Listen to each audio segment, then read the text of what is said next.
Raygun helps thousands of customer-centric software teams detect, diagnose, and resolve performance issues faster and more efficiently. And now, for a limited time, if you switch your application monitoring to Raygun, you will receive up to $20,000 in free usage credit. That's $20,000 US. It's never been a better time to make the switch, save thousands, and empower your team with the visibility and insights they need to deliver a flawless customer experience. Visit raygun.com/switch to apply today for $20,000 in free credit. That's www.raygun.com/switch.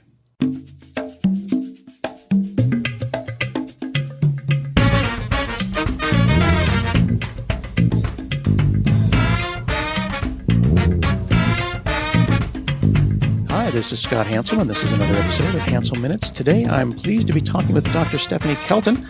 She's a professor of economics and public policy at Stony Brook University and a leading expert on modern monetary theory, as well as a former chief economist on the U.S. Senate Budget Committee and the author of the new book, The Deficit Myth. What an amazing opportunity to speak with you. Thanks for being here. Oh, thanks for inviting me.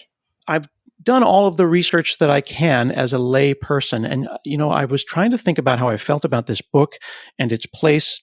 And I realized that the last time I felt like this was when I read A Brief History of Time and became an internationally renowned expert in superstring theory. It was a time when, someone wrote a book on particle physics and things, and they presented it to the layperson. And we all went and we read Stephen Hawking's book, and we Googled our way to glory, and we decided, wow, I'm an expert now. I know everything about this. No one had ever presented something so heady and so unattainable to the layperson, and we were all obsessed with this. And then, of course, Google, turns us all into people who speak with authority. I think that's a funny parallel, though, to say that this is how it made me feel, but it blew my mind like that book blew my mind. And I wonder how you feel about that, bringing this heady topic to the masses. Well, I mean, I feel enormously grateful that you would even think to put me in that category. I remember reading that book many, many years ago and sharing in the kind of way that you felt. And what a wonderful thing that Professor Hawking did, trying to communicate to kind of regular people, as you say, about a topic that is heady, and that he would want to break it down and make it as accessible as he could is exactly what I aspired to. It's incredible company to even have you put me in a sentence with that sort of achievement. Well, the thing that I find interesting about it, though, is that as I look back on that book, and now I'm looking back after the last week of reading this one, is how do I know if these things are true? And I'm curious. We see so many people arguing about economics. I've read all the reviews, both good and bad, both political and apolitical, about the book. And why is economics a thing that is argued about when things like physics or gravity are less argued about? Is this a science or is this an art? Well, most economists would probably tell you that economics is a discipline that enjoys a high degree of scientific rigor. We like to fashion ourselves, I think. When I say we, I mean I'm speaking for the discipline writ large, that economists do kind of fashion themselves as being, in a sense, on par with the hard sciences, with physicists and the like. And, this belief that you can model the economy in ways that we can model the galaxy, that there are certainties, there are laws that we can uncover, these fundamental laws, like the law of gravity. I don't happen to believe that. I would personally think of economics as a social science. And while there are things that we do try to model, I think that, economists could do with a good dose of humility in terms of, what we know and recognizing the limitations of that knowledge. So that's kind of where I am. I realize that we haven't talked about the definition yet, but I still want to poke at this to understand: are things in economics and this theory provable with more scientific rigor, or with the lens of history looking backward? Well, I guess it depends which arguments we are attempting to stress test or to prove or disprove, right? There are certain ways that economists attempt to explain consumer spending, for example, and we theorize that as income increases, consumption increases. I mean, this is something, that's found in John Maynard Keynes's most popular and well-known book, The General Theory of Employment, Interest, and Money. And Keynes said, there's a way to understand how households behave, how the consumer behaves. And we sort of know that when their income goes up, they tend to spend more. And they save a bit more, but they also spend more. And so we can come up with estimates of how much additional consumption spending someone will do if their income increases by, say, $1. And we can go and we can look empirically at the relationship over time between household income and consumption. And we can see if they move in the ways that we theorize. That's something, you can look back with the evidence of, hindsight and some data. You can evaluate that theory. But then there are other things that aren't really theoretical. And some of those are found in MMT. So, for example, when I explain in the book that a government deficit is always mirrored to the penny by a non-government surplus, that the government's financial deficit appears in equal and opposite form as a financial surplus on the other side of the ledger. That is something we can see. I mean, we can say that's either a correct statement or an incorrect statement. And I think because that really is following the laws of accounting, that's something that one does not disprove. I see. So there are factual things. Gravity works thusly. These numbers are these numbers. You can feel that they're not true or not, but the fact is the ledger looks like this, and it is on that base that you build the more social theories. Right. And so a proposition that's very common in economics is this idea that government deficits force interest rates to go higher. And that when interest rates go higher, that results in businesses borrowing and spending less. And so government deficits, we say, crowd out private investment. Well, you can go and you can look. You can look at different countries. You can look at what's happened to the size of the government deficit over time. You can look at where interest rates have gone subsequently. You can look at how private investment behaved, and you can test that theory against the empirical evidence, and you can find out whether there is any good support for that theoretical proposition, or whether it's in fact imperfect or even wrong. So the book, The Deficit Myth, has been described in a number of ways online. And one of the ones that struck me was it said modern monetary theory is a heterodox macroeconomic theory, and heterodox is unorthodoxy. It's the opposite of orthodox. It's the opposite of convention. And it was described as being dissident. Is this a heretical thing, or is it just an unusual way of looking that people are just not willing to turn their heads in a different direction? Well, I think it does. It does take issue with many of the fundamental propositions in conventional or mainstream economic theory. I think, one of the most common reactions that I have heard to my book, even from economists, is this turns everything on its head. So I think it's fair to say that MMT challenges the conventional mainstream approach to macroeconomic theory. There can be some areas of agreement, but there are very big and important areas of disagreement. And so in that way, if you are a mainstream economist who does not want your views challenged, you might well look at me or other MMT economists and say, point your finger and say heretic,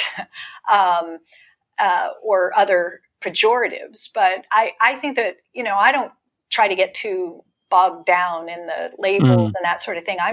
I was just always hoping from the earliest stages of my involvement in this project to get the best understanding possible of the monetary system, of the financial system, of the way government finance works. I just wanted to understand it. I didn't really care what label ended up getting attached to it. I just wanted to have a clear and accurate understanding of the economics and the finance. So that's a great starter, because you say that a clear understanding of the economics, and I'm an engineer by training, and my job is effectively to come up with reasonable analogies for the lay person to understand how computers work. And my entire life, I was told that a balanced budget is good and we should run the government like a business. And we always drew a direct line between the home economics courses that I learned about how to budget my household. And then we drew a direct line to civics class. And we talked about how we should have government managed with the same responsibility. And there's something fundamentally wrong with that, the book theorizes. Right. That's exactly right. And in fact, it's the starting point for the book. The first chapter of the book is called Don't Think of a Household. So it does exactly what you just laid out. It tells us to not draw that straight line from the home economics class to the civics class, to break that thinking and to recognize what distinguishes the federal government's spending capacity from the rest of us, from that of a household or even a private business or even a state and local government. We try to get people right up front to recognize that there is something fundamentally different about the federal government of the United States of America, let's say, and everybody else, in that the federal government is the issuer of our currency, the US dollar. In fact, it has the sole legal authority to issue the currency. The rest of us can't do that. And so once you recognize that, you recognize the spending capacity must be different for the currency issuer compared to everybody else. If I could issue the dollar, I wouldn't worry about ever having bills coming due that I was going to have trouble paying. I wouldn't worry about, being forced into bankruptcy, medical, can I afford to see a doctor? None of those would be concerns for me. But I'm a currency user. I don't get to issue the currency. I face real constraints. I have a real budget constraint that forces me to have to find the money in order to be able to spend dollars. The federal government is different. So as a household, as a currency user, I have finite resources. My resources are my time, my assets, the physical things that I have around me, and then the currency that I have. Does not the government and the country itself have some limitations? I mean, they have the ability to print money, but the gross domestic product is a finite and measurable thing, and we have only so many rocks and so much silicon that is trapped in mountains. Where are the constraints in a system where you can print money? Right. And that is the critical question. And unfortunately, it's not where we tend to put our focus. We tend to get bogged down into thinking about, how is the government going to afford this? Where will it find the money? And so once we clear through the fog and we recognize that finding the money is the easy part, spending the money in a responsible way that doesn't push the boundaries, that pays attention to the limits, that's the challenge. So you are exactly right. The federal government is the issuer of the currency. It is not financially constrained, but there are constraints. So what are those constraints? And you listed a number of things. There are our real resources. The government can't hire more people than there are people willing to work for the government. The government can't buy more aircraft carriers. Right. They're not making any more land. Yeah. I mean, right. So there are raw materials, there are human resources, labor, and there are, goods and services that are being produced by the economy each year. And at any point in time, the economy is only capable of satisfying so much demand. So we are putting a strain on our economy when we ask the economy to produce more for us. So when we want to increase spending, we're asking the economy to produce something extra so that we can have it. And the government has to share that space the space in the economy with all the other spenders. So consumers do most of the spending in our economy. They do about 70% of all of the spending normally. Businesses also spend. The rest of the world also buys some goods and services from us. The government has to share the economy's spending capacity with all of those other spenders. So it's really total spending that matters. It's not just government spending, which is a relatively small part of the total amount of spending our economy has to handle.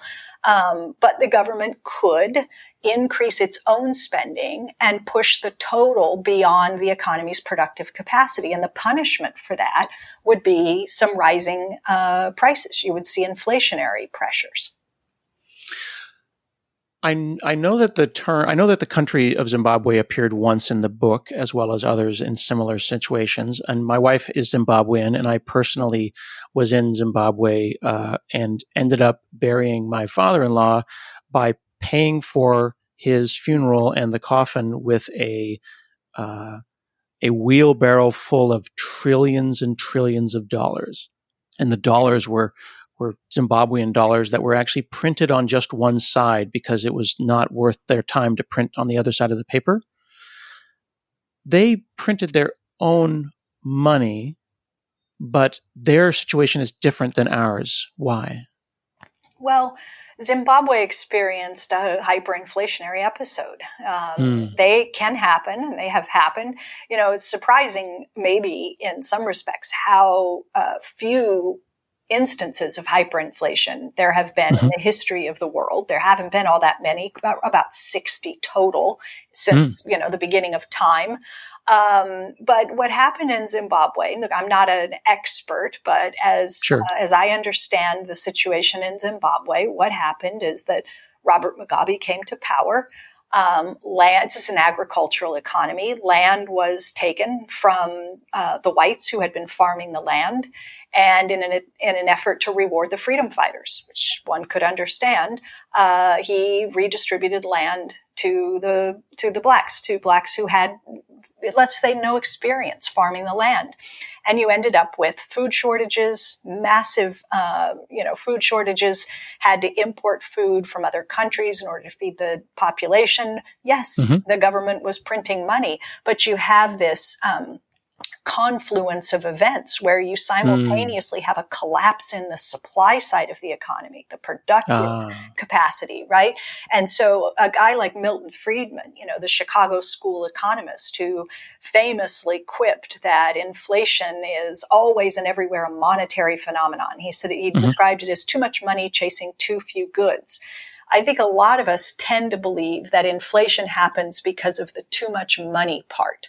And most of the time, when you get these hyperinflationary episodes, like what happened in Zimbabwe or even Weimar Germany, what you have is the too few goods thing happening. That there is something that happens on the supply side of the economy that undermines the productive capacity to produce the goods and services. And that gives rise to accelerating inflation.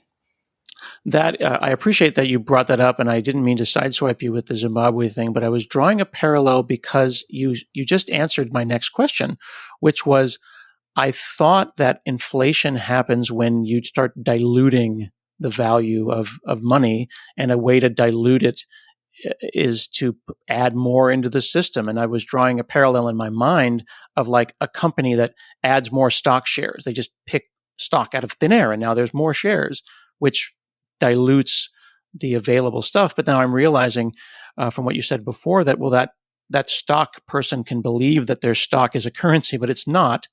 They just tried to invent something out of thin air and print money, but they didn't. They are in fact also a consumer of currency. So the parallel to the government versus printing stock certificates doesn't work either. Yeah, inflation is such a complex phenomenon. It's a dynamic process. When economists talk about inflation, they're talking about a continuous rise in the price level. Well, what does that mean? You can't just look out the window and see the price level. So we have to build these indices, right?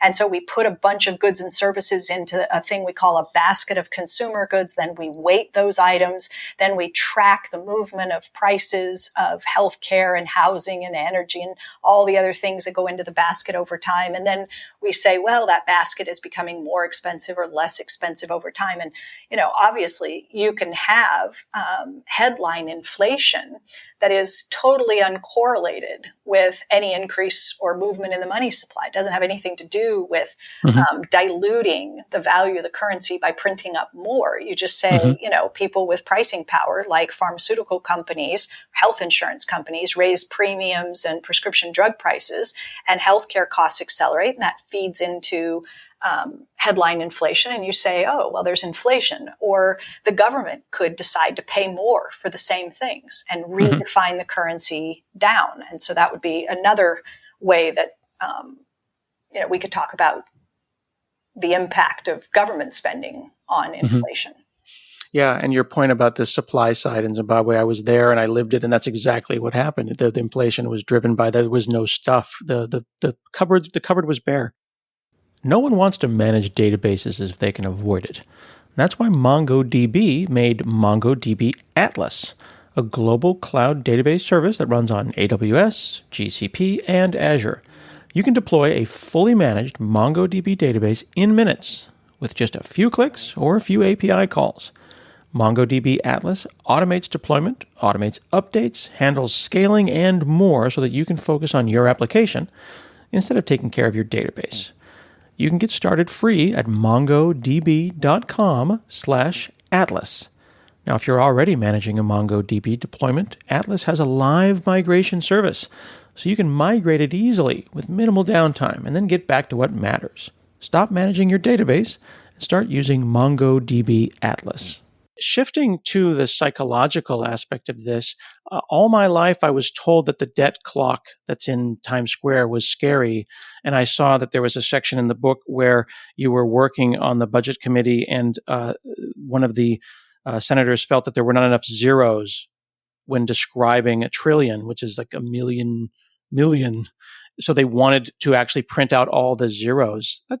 It seemed like I could understand empathetically why that senator, as a former business owner, wanted to see a quote unquote reality. But are those zeros and commas necessary when trying to have a psychological reaction to a number like a trillion?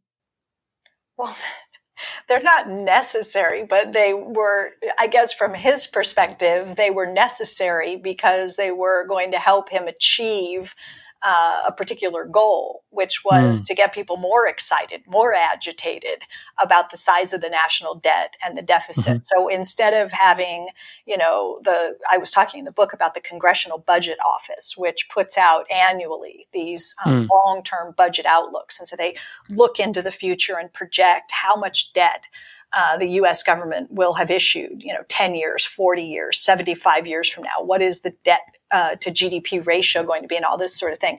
And if they're putting out numbers and projections that say, well, the debt's going to go from 23 trillion to 26 to 34 to 47, he didn't want them to write 23.7. He didn't want them to write 43.1. He wanted them to write 43,000,000, because he thought that would stir people and agitate people more, to see all those that string of zeros, because, make it clear what a big number this is, just assuming that you could tap into their anxieties about public debt if you write the number out in long form. It was very bizarre, actually. Yeah, it seems like a weaponizing of zeros and commas. It's exactly what it is. That is exactly what the objective would have been there.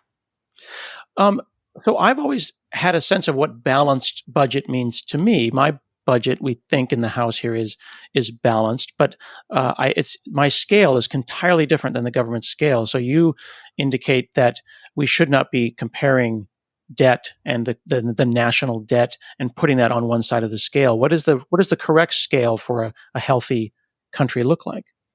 Yeah, that's right. So I would love to see the narrative shift away from an obsession about trying to achieve a balanced budget. You know, every time the White House annually submits a budget to Congress, and the White House always submits a budget that will balance over a 10-year horizon. They say, well, by the time we get to the end of the 10th year, the government will be matching the amount of money it's spending with the amount of money that it's taking in, as if that's the right goal for public policy.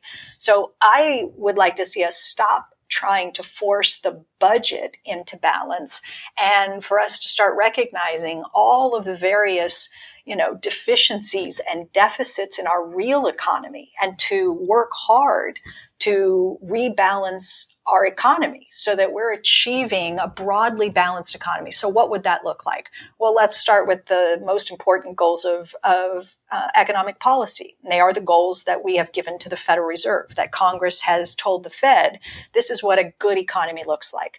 It has high levels of employment and low levels of inflation.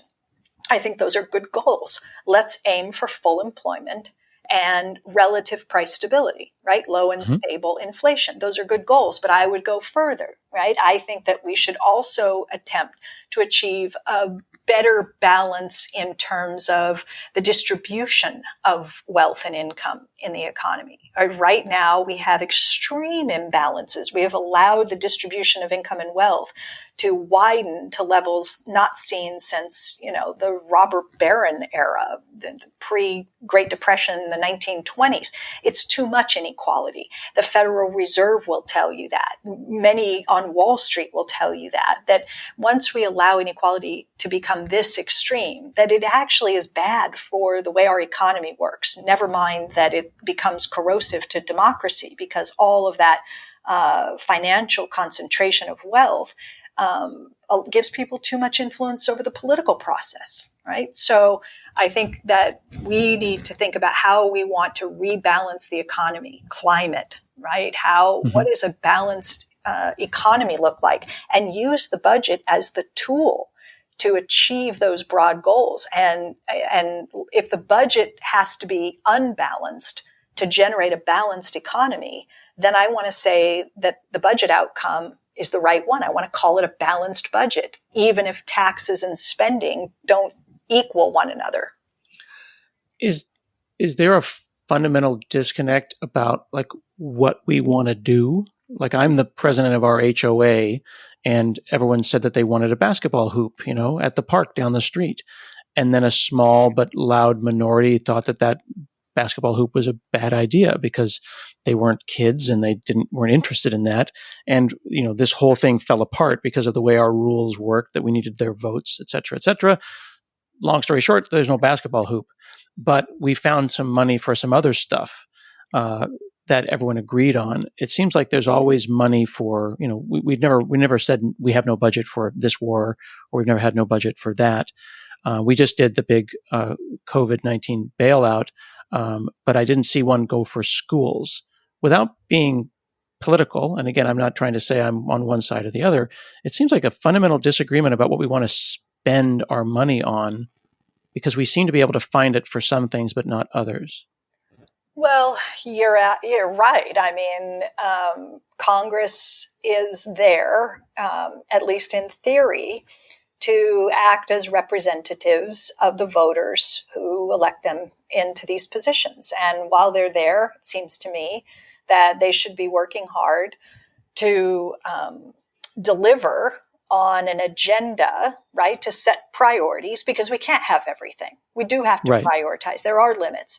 So when Congress decides whether to, members of Congress decide whether to vote for this piece of legislation, the equivalent to the basketball hoops, or that piece of legislation, the equivalent of, some extra lighting in the neighborhood or whatever, it ought to reflect the sentiments, the broad sentiments of the majority. It's a democracy. So in the same way, I had an HOA before I moved to New York. We lived in that a neighborhood like that, and we had to do the same sort of thing. We had a swimming pool. We would have conversations about whether to put more seating and spend more money, or to do, curb work or extra lights or whatever the case may be. And if the votes weren't there, then we didn't get that thing, but we got the thing that had broader popular support. And it seems to me that's a reasonable way to go about allocating resources when you are faced with constraints. And, you allow the people to sort of weigh in, and that helps shape the priorities. Mm-hmm. It seems like when we talked about that term of weaponizing the commas and the zeros, words get weaponized, like socialism, like national debt. And it seems like a fundamental disagreement about what countries should spend their money on. But MMT is really popular in smaller countries like Finland, because it seems like they've decided what they want to spend their money on. Like, I know we were all promised high-speed trains between LA and New York, and things like that. Big build a railroad across the country type stuff. It seems like those only happen in wartime in the U.S., but smaller countries are able to pull this off. Is this a size issue? Are we too big for MMT to work? Well, no. I mean, I think MMT works everywhere, because it's a descriptive framework. So I can use, I say in the book over and over again, MMT is a lens. MMT is about giving us a better, clearer picture of where the limits lie, of how the monetary system works. Mm-hmm. And once you figure out which country you're analyzing, are you analyzing a country that operates with a sovereign currency like the US, Japan, the UK, Australia, Canada? Are you analyzing a country that doesn't have a sovereign currency, a country like one of the countries that uses the euro? Right? Are you looking at a country like that? Are you looking at a country like Ecuador or Panama that have adopted another country's currency as its own? Those countries don't have the spending capacity that a country like the US or Canada or Australia does. So MMT works no matter where we apply it. It's just that we're helping to explain why the policy space is larger in some countries and diminished in others by virtue of decisions that governments have made to borrow in foreign currency, fix their exchange rates, or whatever. So we could, in the U.S., in spite of being a very large and geographically spread out and diverse population, we could commit to high-speed rail or, universal health care, things that European countries and every, other major country have done. We just have not made those choices. I see. And there's a concern that we owe our debts in U.S. dollars, but we don't necessarily need to worry about a fiscal crisis because the people that hold those things are really holding bonds in a form of those debt. Like China, we're not using China's credit card. They're using our money. That's exactly right. China decided, and many other countries do as well, that part of their growth strategy was to manufacture things, to produce things for the rest of the world, and in particular for the U.S. So if you want to put your people into factories and have them work all day, producing things that get boxed up, loaded onto containers, and then shipped to others to enjoy, to consume. In exchange for that, you receive a payment. You get US dollars. That's our currency. So basically, you get a credit to your checking account at the Federal Reserve. China has an account at the Fed.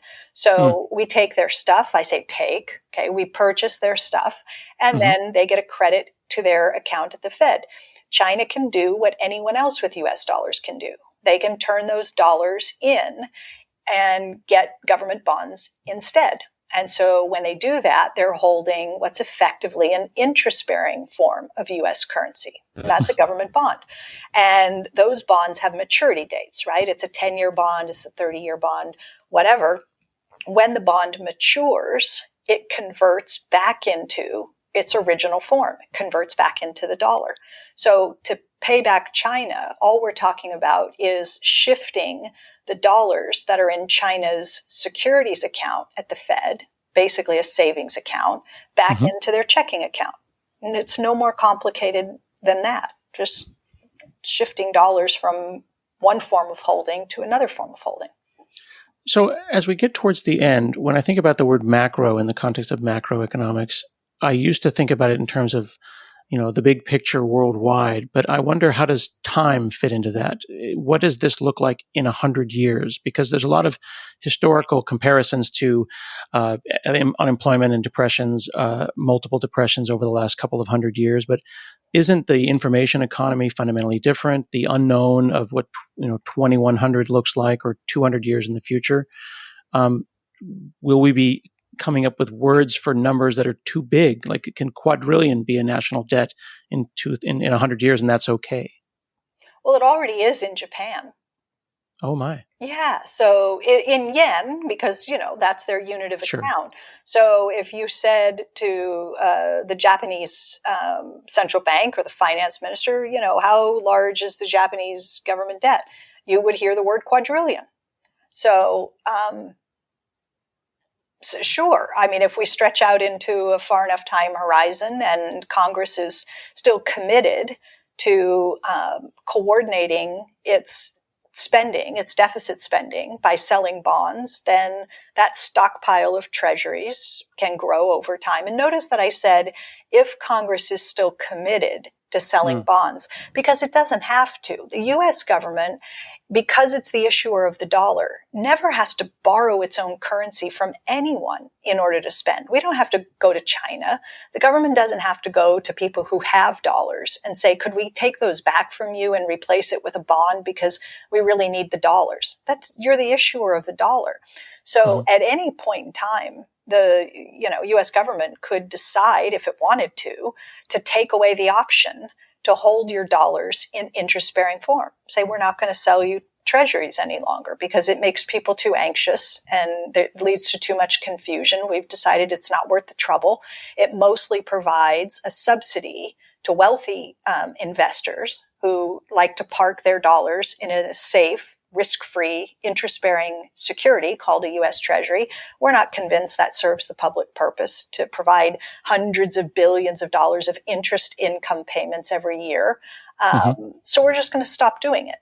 And then the answer to your question looking forward would be we would have retired the national debt. It would go away. It's interesting because as you're saying this, like going back on the 40 plus years of what I'm taught, I'm like, well, that's unthinkable. Like, no, how would they ever do that? But then I remember in the book, you pointed out that until the early 70s, when Nixon changed things, for every dollar, there was a piece of gold that I could go and pick up and convert and say, here's my dollar, I want my gold. And that chain was broken as well. So these unprecedented things have precedent, don't they?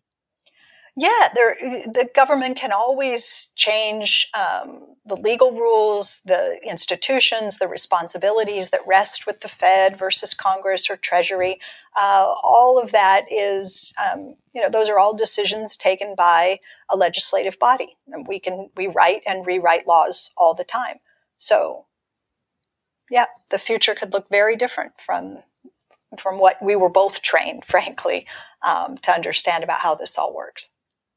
Well, I really appreciate you chatting with me today. I've only made it about a quarter of the way through the extensive notes and highlights that I took, but I appreciate your bringing this somewhat heady theory to the people.